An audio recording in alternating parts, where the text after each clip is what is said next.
Surprise, le président du patronat français, Jean Gandois, démissionne après la décision du gouvernement de faire voter une loi sur les 35 heures par semaine.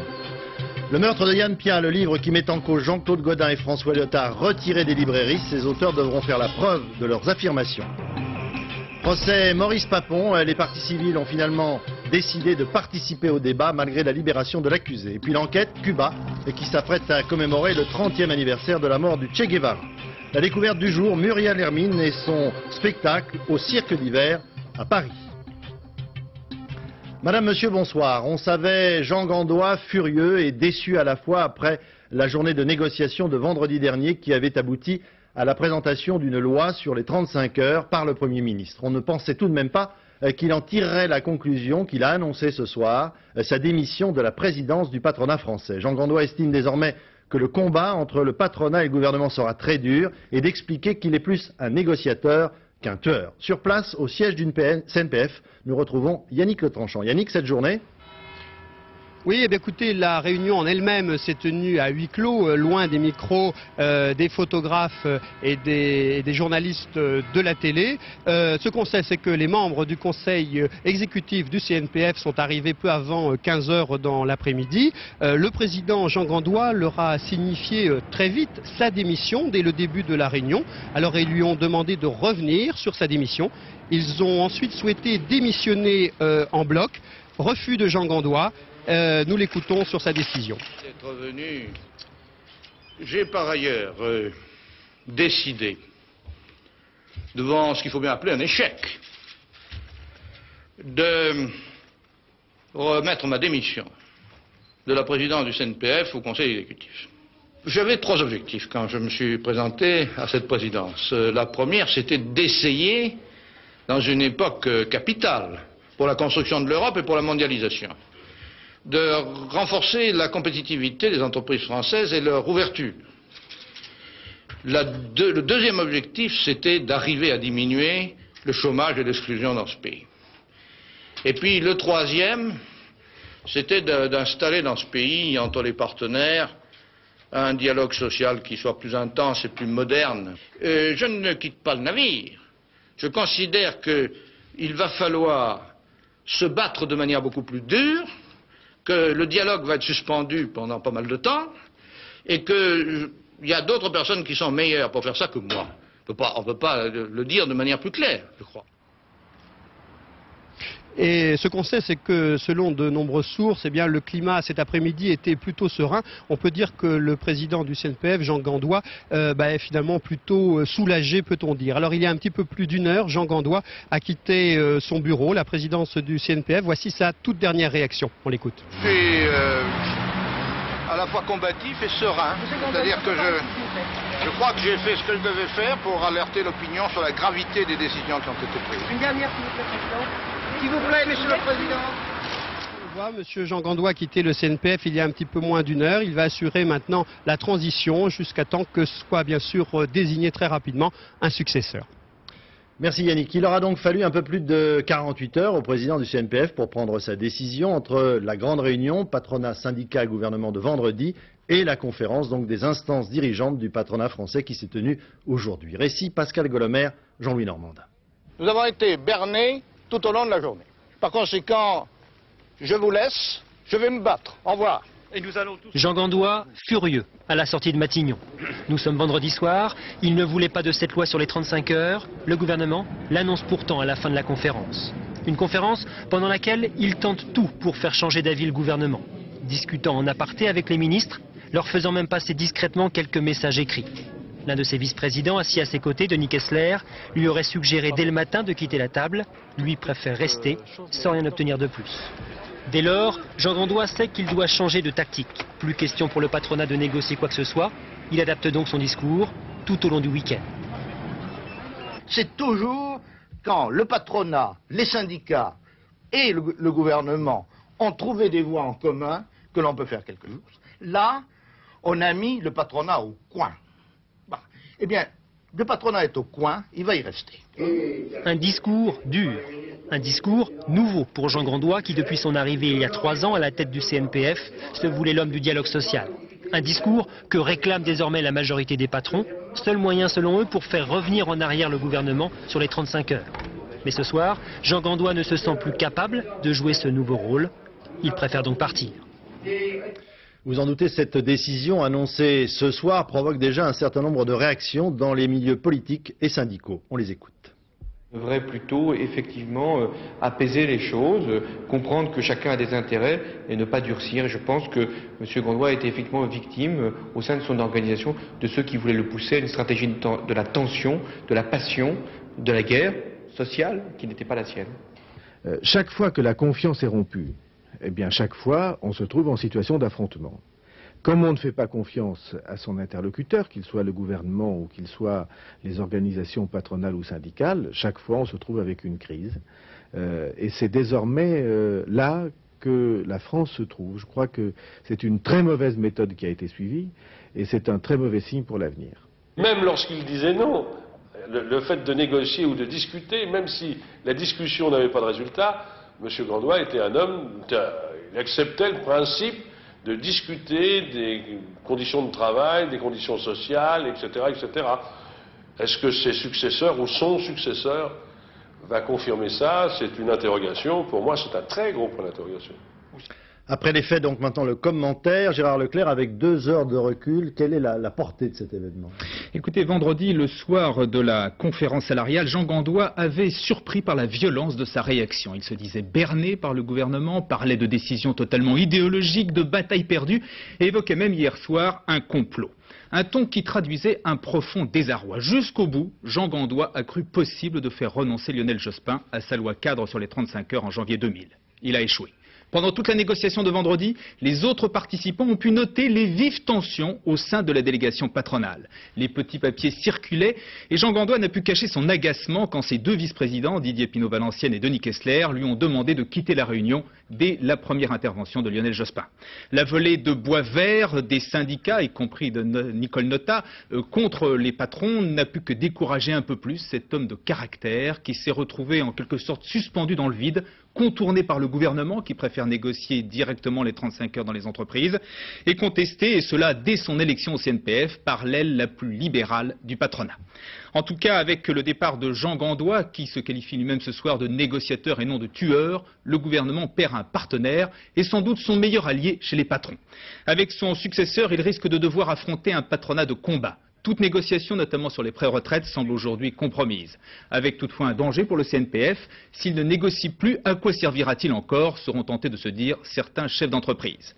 Nous allons mettre notre casque lourd, commenter ce soir dans un sursaut d'humour un conseiller de Matignon. En tout cas, le fameux équilibre que recherchait Lionel Jospin dans toute politique est ce soir mis à mal. Dernière réaction en date, celle de Mme Nicole Notat de la CFDT. Nous l'écoutons. Jean Gandois quitte sa fonction. Je crois qu'il est maintenant de la responsabilité des instances du CNPF de trouver un successeur qui puisse assumer les responsabilités qu'on attend d'une organisation patronale aujourd'hui, qui reste ouvert au dialogue social, ouvert à la négociation collective, dans la confrontation parfois dure, mais au moins qui sache, je crois, ce que veut l'organisation patronale. Et dans la deuxième partie de ce journal, retour sur les 35 heures qui sont à l'origine de cette démission, avec une enquête qui met en parallèle patrons partisans de ces 35 heures et adversaires. En Corse, le vent qui a faibli a permis de stabiliser les incendies qui en 48 heures ont déjà ravagé plus de 1500 hectares de végétation et de maquis. Le scandale dans cette affaire, c'est que la plupart des feux sont d'origine criminelle, allumés volontairement par les bergers pour régénérer les terres de pâturage. Chaque année, c'est la même chose ou presque, et c'est la collectivité qui en fait les frais, obligée de dépêcher sur place des centaines d'hommes et des avions canadaires. Reportage Vincent de Guyenne, Jacques Cardoz. Le vent s'est calmé, les flammes ont cessé de crépiter. Mais elles laissent derrière elles ce paysage sans vie. En tout, près de 1500 hectares de maquis ont brûlé depuis vendredi en Haute-Corse, notamment dans la vallée du Golo. Aujourd'hui encore, les pompiers ont bataillé dur et ils ont gagné. Mais à quel prix? Tout le dispositif a été mobilisé. 21 casernes, 200 hommes qu'il faudra payer 300 000 francs. La logistique et le carburant ont coûté 70 000 francs. Et les dégâts sur le matériel sont évalués à 500 000 francs. À cette facture, il faut ajouter les renforts nationaux, et notamment les moyens aériens. Trackers et Canadair ont volé 40 heures, soit 800 000 francs, sans compter le prix des produits retardants. 4 jours d'incendie auront donc coûté près de 2 millions de francs. Addition salée quand on sait que les départs de feu sont pour la plupart d'origine criminelle. Dimanche, il y en a eu plus de 80. Il reste encore des gens qui allument des feux dans un intérêt bien précis, je dirais, qui est celui de nourrir du bétail à certains moments. Je crois qu'il faut être clair jusque-là. Je pense que je ne veux pas montrer du doigt une corporation parce qu'il reste quelques irréductibles à l'intérieur. Quelques éleveurs indélicats verront d'ici quelques mois pousser à la place du maquis de l'herbe pour leurs troupeaux, une tradition. Pourtant, ces dernières années, la situation s'est améliorée et heureusement, cette pratique n'est le fait que d'une minorité. D'ailleurs, ce soir, les gendarmes explorent aussi d'autres pistes, comme celle d'un déséquilibré qui, selon la rumeur locale, s'est viré dans la région. Sur la plage d'Anglet, au Pays Basque, les sauveteurs ne sont pas parvenus ce soir à dégager le cargo grec qui s'est échoué hier et qui a provoqué une pollution limitée en perdant son carburant. Reportage Sandrine Albo. Un hélicoptère, 3 remorqueurs, une centaine de personnes mobilisées pour un cargo bien encombrant, échoué depuis hier sur cette plage d'Anglet, près de Bayonne. Depuis le début de l'après-midi, c'est la course pour tenter de le renflouer pendant les quelques heures de la marée haute. À 17 h, il est déjà trop tard, mais on aura tout de même réussi à l'amarrer. L'idée, en fait, c'est d'éviter d'avoir des surprises avec ce bateau qui risque de bouger pendant la nuit. Or, nous avons encore du carburant à bord. Donc il faut impérativement qu'il reste dans la position qu'il a aujourd'hui, de façon à ce que nous n'ayons plus de pollution et à ce que la coque ne soit pas plus endommagée qu'elle ne l'est déjà. La nuit dernière, le réservoir avant du cargo s'est déchiré sur ces rochers. 120 tonnes de fioul se sont déversées sur la plage. Une pollution qualifiée de légère qui devrait être rapidement maîtrisée. Les grandes marées vont balayer, vont nettoyer une grande partie de la plage. Ensuite, on est hors saison touristique, c'est quand même une chance. Et puis des produits dispersants et le sable que nous enlevons en surface, je crois que rapidement, si la pollution ne s'aggrave pas, les plages retrouveront leur aspect habituel. Quant au cargo, la deuxième tentative de renflouage ne pourra se faire qu'à la prochaine marée haute, à 4 h demain matin. D'ici là, espérons que les autres réservoirs d'hydrocarbures resteront intacts. Après les péripéties de ces derniers jours, le procès de Maurice Papon a véritablement commencé aujourd'hui devant les assises de Bordeaux. Les parties civiles qui avaient, dans un premier temps, décidé de renoncer au procès après la libération de l'accusé étaient finalement présentes. Le parquet général a pour sa part formé un pourvoi en cassation contre la décision de remise en liberté de Maurice Papon. Et le Premier ministre, Lionel Jospin, dans une interview au journal Le Parisien, s'est déclaré ce matin surpris par cette décision. Une manifestation a marqué en outre cet après-midi le début de l'audience. Olivier Lerner, Patrick Deschmecker. Maurice Papon n'est pas simplement escorté, il est attendu. À midi, ils étaient une trentaine devant son hôtel. Je porte le costume que j'ai porté dans les camps de concentration pendant 2 ans. Et je suis parti, j'étais extrait du camp de Mérignac en novembre 1942 et j'ai été déporté en janvier 1943 au camp de Sachsenhausen. Et je peux penser que Papon n'est pas étranger à cette déportation. Tout au moins, il l'a su s'il ne l'a pas signé. Même libre, Maurice Papon bénéficie d'une protection rapprochée. La semaine dernière, c'est par les détenus de Gradignan que Maurice Papon était conspué. Aujourd'hui, c'est dans la rue. Présence policière plus importante au palais, car une autre manifestation attend Maurice Papon. La décision du président Castagnède de remettre l'accusé en liberté suscite l'incompréhension. Le président Castagnède, en libérant Maurice Papon, a choisi de dérober au jury populaire la possibilité de condamner effectivement Papon. À Castagnède, la libération effective, au peuple français, la condamnation virtuelle. Ces cris, ces panneaux, Maurice Papon ne les a ni vus ni entendus. Il est entré par une autre porte pour son avocat, sa liberté, à des contraintes. S'il s'est trouvé dans un château étoile de Relais l'autre soir, c'est parce qu'il n'y avait pas de solution, il a été refusé partout. C'était le seul où il y avait des chambres et il s'est présenté sous une autre identité. Dehors, accolés aux grilles du palais, d'autres identités. Celles d'enfants déportés. Sur place à Bordeaux, Dominique Verdeillan. Dominique, le malaise, l'indignation de ces derniers jours, s'est-il finalement ressenti en ce début de véritable première séance aujourd'hui? Oui, le malaise était perceptible cet après-midi à l'audience et dans l'ensemble du prétoire. Du côté des parties civiles d'abord, humiliation, indignation, colère, troubles, blessures, les mots ont fusé dans la bouche des avocats. Deux d'entre eux se sont même adressés directement aux jurés. Comprenez l'intensité de l'émoi des victimes, leur émotion est un droit imprescriptible. Malaise aussi du côté du président de la cour d'assises. Visiblement piqué au vif par les critiques, le président Castagnède est sorti de son silence. Il ne m'échappe pas, a-t-il dit, que se trouvent ici ceux qui ont souffert l'ignominie, le souvenir des malheurs est encore le malheur. Enfin, malaise toujours, mais du côté de l'accusation, vous l'avez dit, le parquet général s'est pourvu en cassation contre la remise en liberté de Maurice Papon. C'est une manifeste désapprobation, mais les délais de procédure de la Cour de cassation font que cette décision apparaisse comme un recours de principe sans conséquence pour l'avenir proche de Maurice Papon. Merci Dominique. L'affaire Pia maintenant, des assassins au cœur du pouvoir, le livre qui a fait scandale en dénonçant, sans les nommer, Jean-Claude Gaudin et François Léotard, comme les commanditaires du meurtre de la députée du Var, a été suspendu de diffusion aujourd'hui par le tribunal. Il devra être immédiatement retiré des librairies en attendant le 24 octobre, date à laquelle les deux auteurs du livre devront présenter les preuves de leurs affirmations. Pascal Doucet-Bon et Christophe Hérault. Une librairie parisienne cet après-midi, il ne reste que quelques exemplaires de l'affaire Yann Pia. Le livre s'est bien vendu jusqu'à présent, jusqu'à la suspension de sa diffusion. Il était en vente jusqu'à ce soir et puis demain matin, ils sont retirés. Il vous en reste combien là? Il en reste 3.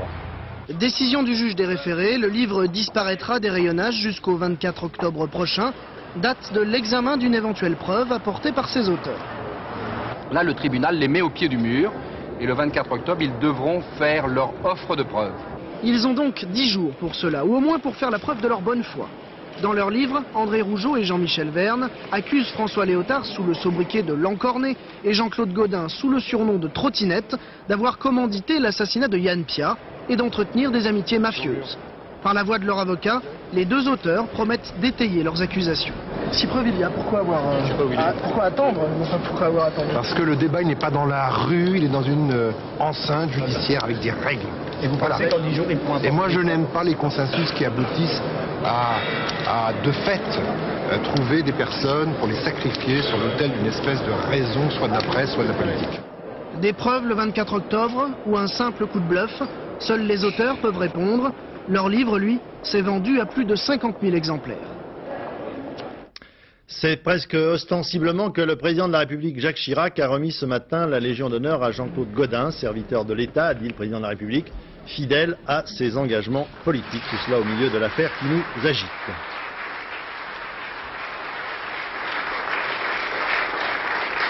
Michel Giraud, président RPR du Conseil général d'Île-de-France, mis en examen. Il est accusé d'avoir employé des salariés du Conseil régional à son domicile privé. Et puis encore, les prix à la consommation en France ont augmenté de 0,2% en septembre, ce qui porte à 1,3% leur progression sur une année entière. Aux environs de Carcassonne, dans la vallée de l'Orbiel, une enquête épidémiologique de très grande envergure va être entreprise. 10 000 personnes habitant 24 communes installées autour d'une usine de déchets aujourd'hui abandonnée risquent en effet d'avoir été contaminées par des résidus de déchets toxiques. Christophe Larocca, Olivier Combe. L'origine la plus visible de la pollution, la voici. Plusieurs dizaines de milliers de tonnes de résidus toxiques contenant notamment de l'arsenic et du chlore exposés ici aux 4 vents et aux eaux de ruissellement. Il y aurait eu aussi de nombreux autres produits, dont des PCB, abandonnés là par la société qui exploitait cette usine de traitement des déchets, une usine dont les riverains n'ont cessé de dénoncer les nuisances. C'était au niveau des maux de tête qu'on ressentait ces pollutions, au niveau des tempes, au niveau du nez, de la gorge, les yeux pleuraient, il y avait des toux incessantes qui n'arrivaient pas à être réglées par les antibiotiques. La pollution, on le sait, a déjà affecté les végétaux. Dans la vallée, un arrêté préfectoral interdit depuis mars la vente des légumes en raison de leur teneur en arsenic, plomb, cadmium et mercure. Mais depuis aujourd'hui, une trentaine d'infirmières sillonnent la région. Leur rôle, effectuer des prélèvements auprès de 700 personnes tirées au sort, toutes volontaires et souvent inquiètes. C'est depuis quand ils ont traité pas mal métaux, enfin de produits toxiques. On ne sait pas jusqu'où ça va. L'enquête à proprement dite consiste en un questionnaire. Il y a 2 prélèvements, prélèvement d'urine et prélèvement de cheveux, qui nous permettent de cibler 4 toxiques principaux, qui sont l'arsenic, le cadmium, le plomb et le cyanure. Les résultats de cette enquête, qui concerne 10 000 personnes et 24 communes, seront connus en février prochain. L'actualité internationale, les élections municipales en Algérie doivent avoir lieu le 23 octobre prochain et le Front islamique du Salut, le FIS, annonce qu'il appelle à un boycott total du scrutin. Par ailleurs, selon des témoignages concordants, 43 passagers d'un autocar, en majorité des jeunes, ont été égorgés au passage d'un faux barrage de l'armée dans la région d'Oran.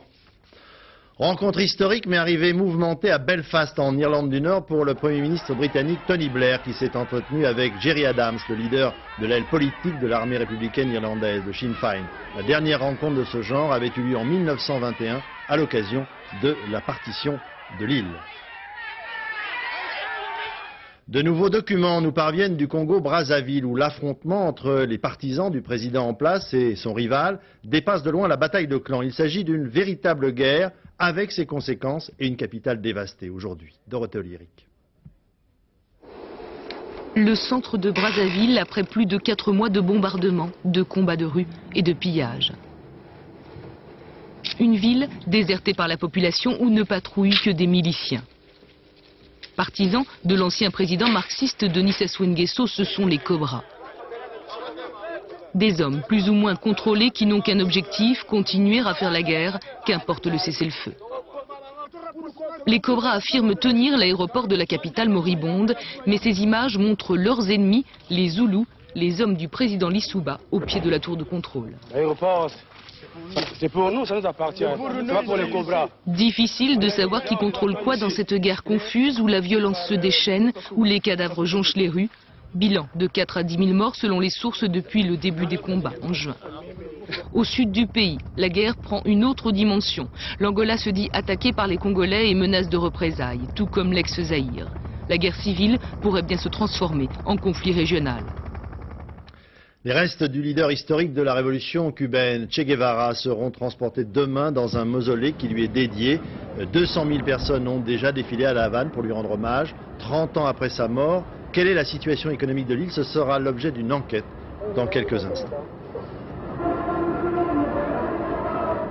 Enquête donc. La loi sur les 35 heures par semaine aura une conséquence déjà inattendue, la démission surprise, vous l'avez entendu tout à l'heure, du président du CNPF, Jean Gandois. La position des chefs d'entreprise n'est pas unanime face à cette loi. Il y a ceux qui sont plutôt pour et ceux qui s'y refusent, mais entre les deux, il y a au moins un point commun, le doute. Double enquête dans une PME à Paris et à Villeurbanne, près de Lyon. Sébastien Vibert, Didier Rancoeur.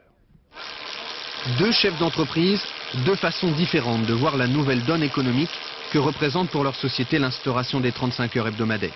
À Bondy, en région parisienne, Jean-Marc Epiteau a fondé il y a 20 ans sa petite entreprise d'imprimerie. Pour chaque marché, ses clients choisissent évidemment le devis le plus juste, le sien ou celui de ses concurrents anglais ou allemands. Dans cette compétition, le passage aux 35 heures n'est pas vraiment bien vu par le patron français. Si nous devons payer 39 heures et en travailler que 35, nous sommes ici 26 personnes, le compte est vite fait. Vous voyez le nombre d'heures que nous perdons chaque semaine. Eh bien, ce temps-là, il faudra bien le retrouver à un moment donné dans le calcul d'un devis. À Villeurbanne, Bruno Bonnel a lui aussi créé son entreprise de programmes vidéo interactifs. 600 salariés, un chiffre d'affaires qui explose, numéro 1 européen dans son secteur. Le passage aux 35 heures le laisse donc plutôt serein, mais pas forcément sans interrogation. Y aura-t-il, par le passage aux 35 heures, des créations d'emplois? J'en doute. Je pense qu'on sous-estime les gains de profitabilité et les optimisations créées notamment par les nouvelles technologies. Dans notre entreprise, par exemple, de très nombreuses personnes sont déjà passées en 4/5e de temps, c'est-à-dire ne travaillent pas notamment le mercredi pour certaines femmes, sans aucune création d'emploi liée à leur poste. À Bondy, Jean-Marc Epiteau, de son côté, envisage de développer son entreprise. 2 nouvelles imprimeries et un nouveau bâtiment sont prévus.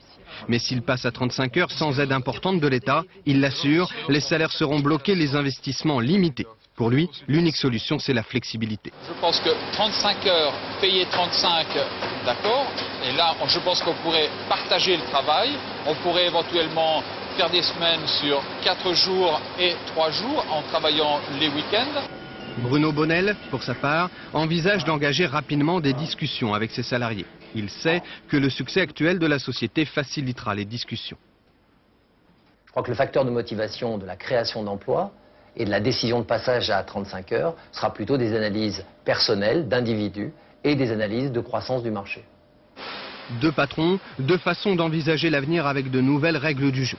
Mais surtout, une certaine appréhension à adopter d'autres façons de travailler et un scepticisme certain sur leur efficacité. C'était l'information du jour. Dans l'affaire Yann Piat, on a donc abouti à une suspension de la vente du livre qui met en cause Jean-Claude Gaudin et François Léotard, indirectement accusés d'avoir commandité le meurtre de la députée du Var. Jusqu'à présent, la thèse officielle de l'assassinat est simple, si je puis dire. Une bande de malfrats abattant la députée à cause de l'arrestation l'année précédente d'un caïd de Toulon, Jean-Louis Farget. Mais la thèse est loin de convaincre tout le monde. Et au premier rang, un homme politique qui a régné comme un parrain, il le dit lui-même, sur la région pendant plusieurs dizaines d'années, Maurice Sarrex. Pour une fois, il fait des confidences et évoque tout de suite le meurtre de Yann Piat. Mickaël Darmon, Rémi Poissonnier. Elle n'a pas été assassinée, à mon avis, pour des bricoles. Elle a été assassinée parce qu'elle faisait peser des menaces très graves, incontestablement, sur des personnalités importantes. Ça me paraît évident. L'homme qui prononce ces paroles sur Yann Piat incarne l'histoire politique du Var de ces 30 dernières années. Ex-sénateur, ancien maire de Toulon, ancien président du Conseil général, Maurice Sarrex aujourd'hui n'a plus qu'un seul territoire, son appartement toulonnais. Voilà, ça c'est tous mes souvenirs de 40 ans de vie politique. Sa force de séduction est chez lui une seconde nature. Elle a permis à cet élu UDF de rester longtemps l'homme incontournable du département. Tu vas bien. Tu as vu ce qu'on a fait? Incontournable au point d'être soupçonné d'être au cœur des connexions secrètes entre la pègre et la politique dans le Var. Au lendemain de l'assassinat de Yann Piat, ses relations avec Jean-Louis Farget, le chef du milieu toulonnais assassiné en Italie en 1993, s'étalent alors sur la place publique. On a dit, vous connaissez M. Farget? J'ai dit oui, bien sûr. Bien sûr. Et après, faites-moi la preuve que je connais quelqu'un d'autre du milieu. J'ai toujours reconnu que je connaissais monsieur. Il avait 3 affaires dans la vie, il circulait librement. A priori, il n'agissait pas avec moi. Bon. Il a simplement, comme il était à la veille de retourner à Toulon, il envisageait d'essayer de peser sur les marchés publics à venir.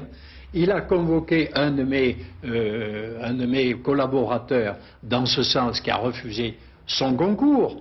Mais tout le problème est là. Et il a été, je le rappelle, assassiné 1 an avant Madame Piat.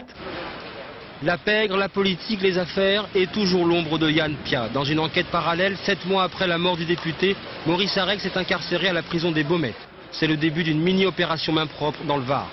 J'ai fait la prison parce que, soi-disant, j'avais été corrompu. Le tribunal a dit, il n'y a absolument pas de corruption. Ah bon? Oui, mais en attendant, j'ai fait la prison. Et j'ai fait, à mon âge, et avec mes titres, j'ai fait 288 jours de prison, préventive. Il est à l'époque soupçonné d'avoir empoché un pot de vin d'1 500 000 francs. Un pot de vin versé par l'entreprise Campenon Bernard pour décrocher le marché de l'école d'ingénieurs de Toulon. Le tribunal ne retiendra pas la corruption dans le dossier, mais il reste aujourd'hui accusé de recel d'abus de confiance. Je n'ai jamais caché que j'ai toujours soutenu les entreprises varoises. C'est ça le clientélisme. Bon, est-ce que la légalité dans cette affaire n'était pas un peu mise en cause? Elle était tangente, je le reconnais. Les seules entreprises qui m'ont aidé, c'est les entreprises nationales, ou les chantiers de la Seine, que j'avais largement défendus en point de vue construction navale. C'est tout. On me dit, mais vous êtes en quelque sorte le parrain.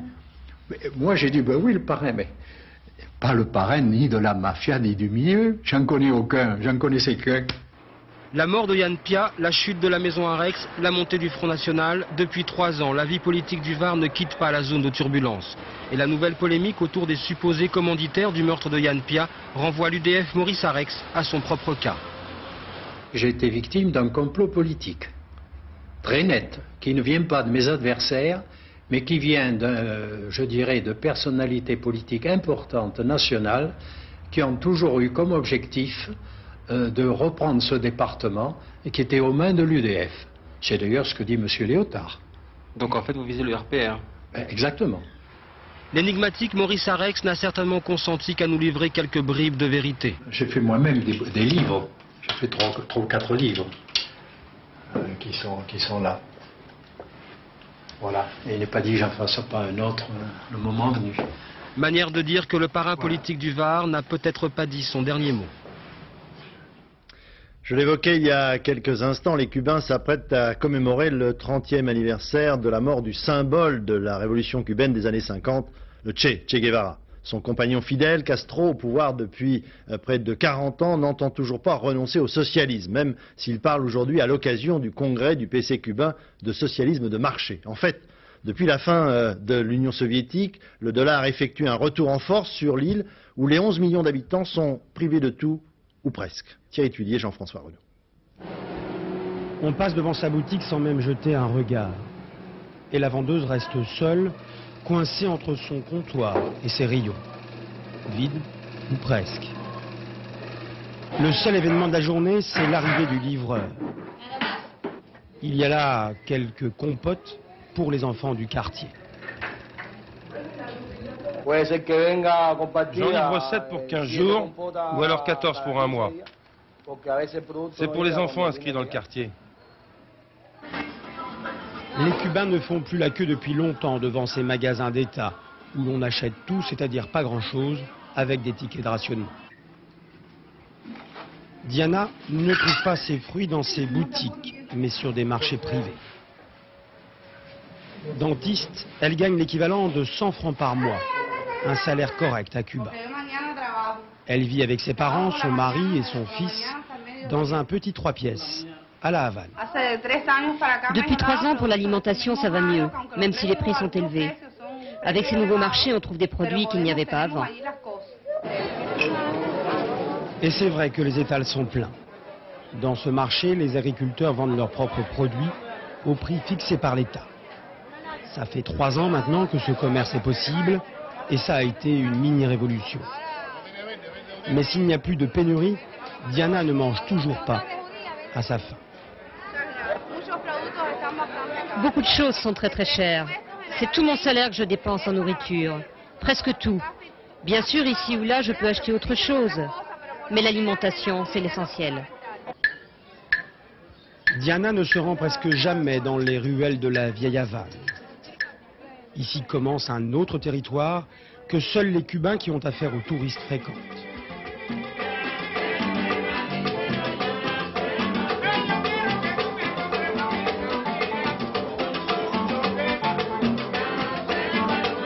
Les meilleures tables dans les meilleurs restaurants, tout est permis aux étrangers de passage. Le tourisme est devenu la première ressource de l'île. Et c'est lui qui a donné de l'air à l'économie cubaine. Étrange paradoxe, dans le pays de Fidel Castro, le dollar roi s'impose désormais à tous. En France, la découverte du jour n'est pas une inconnue. Muriel Hermine, championne du monde de nage synchronisé. Mais plutôt, c'est son spectacle que nous allons découvrir. Crescendo, qu'elle donnera à partir du 16 octobre au Cirque d'hiver à Paris. Un spectacle nautique dans un bassin qui lui aussi a son histoire. Claude Crespo, Jean-François Chevet.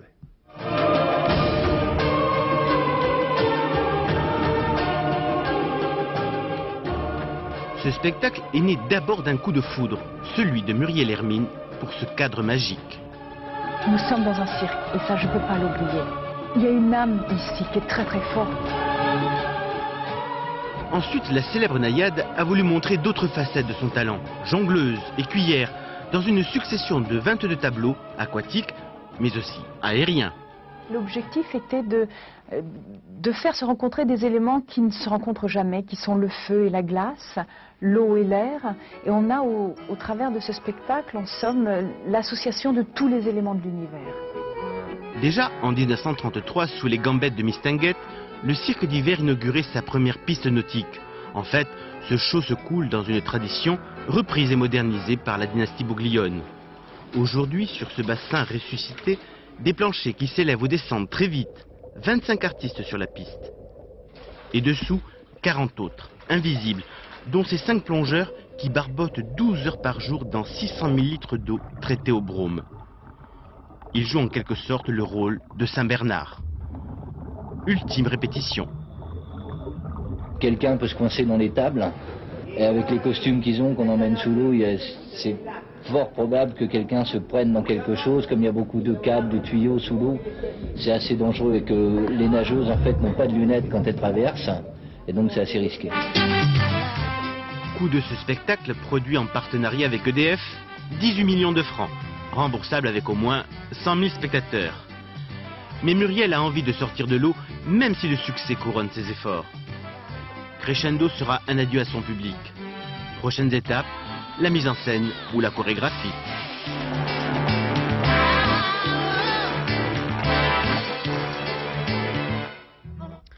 Au théâtre maintenant, jusqu'au 18 octobre, au Café de la Danse à Paris, Trainspotting, d'après la nouvelle d'Irving Welsh. Le film présenté il y a quelques mois en France, comme cette pièce, peuvent choquer, il faut le dire. Ils décrivent le quotidien des victimes de la drogue. Le metteur en scène est Derek Golby. Reportage Nicolas Vinclair, Frédéric Faure. Dès l'entrée, le ton est donné. Une musique assourdissante, parce que les vérités dont il s'agit font souvent siffler les oreilles. La drogue, une réalité pour 300 000 Français. Et que dire des 7 millions d'entre nous qui consomment régulièrement des psychotropes, des friandises multicolores du bonheur qu'on vous prescrit comme s'il s'agissait de simples Smarties. J'en ai besoin. J'ai besoin d'un putain de fixe à les marquer. Fais-moi un fixe. Le film Trainspotting avait bouleversé et choqué des centaines de milliers de spectateurs. La pièce va encore plus loin, peut-être parce qu'elle est plus fidèle que jamais à l'univers du roman d'Irving Welsh dont elle est tirée. L'héroïne, c'est une drogonnette parce qu'elle t'enlève ses illusions. Avec l'héros, quand tu te sens bien, tu te sens immortel. Quand tu te sens mal, elle augmente ton malheur. Elle change pas ton état d'esprit. Elle te donne juste un grand coup et une sensation de bien-être. Une fois que tu es passé par là, tu vois toute la misère du monde et puis ça, tu peux pas y rester insensible. La pièce peut choquer parce qu'elle est pleine de vilains gros mots et de vilaines grosses réalités. Oui, la merde c'est de la drogue. Un texte cru, une mise en scène qui l'est tout autant, et une interprétation bouleversante. Tournez seringue, tournez manège, ma sulfureuse mère. Je vais t'aider, fiston. On va la battre, cette maladie. Tu vas t'en sortir, fiston. Le docteur Matthews dit que c'est juste comme une mauvaise grippe. Quand est-ce que le vieux Matthews a été en manque? J'aimerais enfermer ce fou dangereux dans une cellule matelassée pendant 15 jours et lui foutre des injections de diamorphine avant de le laisser seul. Il me supplierait et je le regarderais en disant « Doucement, mon grand. Quel est le problème? C'est juste comme une mauvaise grippe. » J'en tremble encore, quoi, tellement ça m'a... Mais je pense que c'est une pièce qui nous accompagne encore quelques temps et qui donne à réfléchir. Hein. J'ai bien aimé le film, mais pas la pièce. Pourquoi? Parce que la pièce était trop choquante, trop sale. Oui, on comprend tout à fait que les gens trouvent ça vulgaire. Il y a des gens qui trouvent la vie vulgaire, hein, parce que ils trouvent que leur grand-mère qui est malade, quand il faut la nettoyer, c'est vulgaire. Ils trouvent que des gens qui n'ont pas d'argent, pas de travail, à la fin d'une pièce, ils pissent par terre. Quelle horreur, c'est vraiment vulgaire. La pièce se termine en rêve party improvisé, avec des comédiens de cette trempe, il est quoi qu'il arrive difficile de ne pas entrer dans la danse. Avant de nous quitter, le rappel des principaux titres de l'actualité de ce lundi. D'abord la surprise, le président du patronat français, Jean Gandois, démissionne après la décision du gouvernement de faire voter une loi sur les 35 heures par semaine. Le meurtre de Yann Pia, le livre qui met en cause Jean-Claude Godin et François Léotard, retiré des librairies. Ses auteurs devront faire la preuve de leurs affirmations. Et puis le procès Maurice Papon, les parties civiles ont finalement décidé de participer au débat malgré la libération de l'accusé. Prochain rendez-vous avec l'information, c'est Paul Amar, d'un monde à l'autre, aux alentours de 22h35. L'édition de la nuit, 23h55, Bruno Roger Petit. Demain, 7h50, les 4 vérités. Françoise Laborde recevra le syndicaliste Marc Blondel. 13h, Laurence Piquet, Patrick Chêne. Quant à moi, je vous retrouverai demain soir à 20h. Bonsoir.